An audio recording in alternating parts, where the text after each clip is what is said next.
What's up, guys? It's Adam from Concept Mix, and today I am going to be giving you a songwriting and mix breakdown of our original song, Muse, off of our debut album, Metacognition. Have you ever read a book or seen a movie or watched a TV show and managed to fall in love with a completely fictional character that you could never be with? Aldrin and I watched the series The Queen's Gambit, which is all about this prodigy chess player named Beth Harmon. I remember watching it with him, and we both just absolutely fell head over heels for this girl that wasn't even real. Well, I went home after watching that series, and I tried to channel that feeling into a song. The first draft of that song was called If She Stayed, and it was very similar to what Muse ended up actually becoming. Lyrically, it was almost the same. Musically, we developed the idea further, but it was actually pretty close to start with. What I was aiming for was to try and generate this feeling of dreaminess that was right at the border of reality and fantasy, but not quite really fully in either one.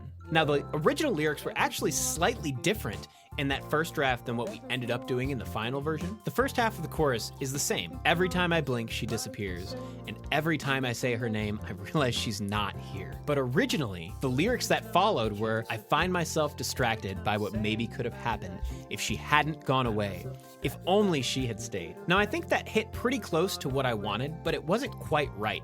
And I think what bothered me about it is this idea of if only she had stayed. You know, I didn't want to focus on this feeling of loss.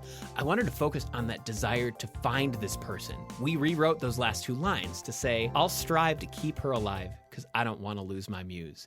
So now we transition out of this feeling of loss and instead into this feeling of hope. Let's take some time to talk about the mix now. So what you see in front of me right now is my arrangement window. Really, the bulk of what I'm doing as a mixer is using my faders down here to adjust the volume balance of everything, using the pan knobs over the top to push things to the left and the right, and then the two things I'm really doing the most beyond that are EQ and compression. So if we look at my mix window, you're gonna see that there's a lot of places where I'm cutting out the high end. And that's more of a creative decision because what I'm trying to do with that is take those particular elements and push them further back in the mix. If we start to lose the high end, we perceive that as farther away. And as far as compression goes, with this song specifically, the arrangement is incredibly dense.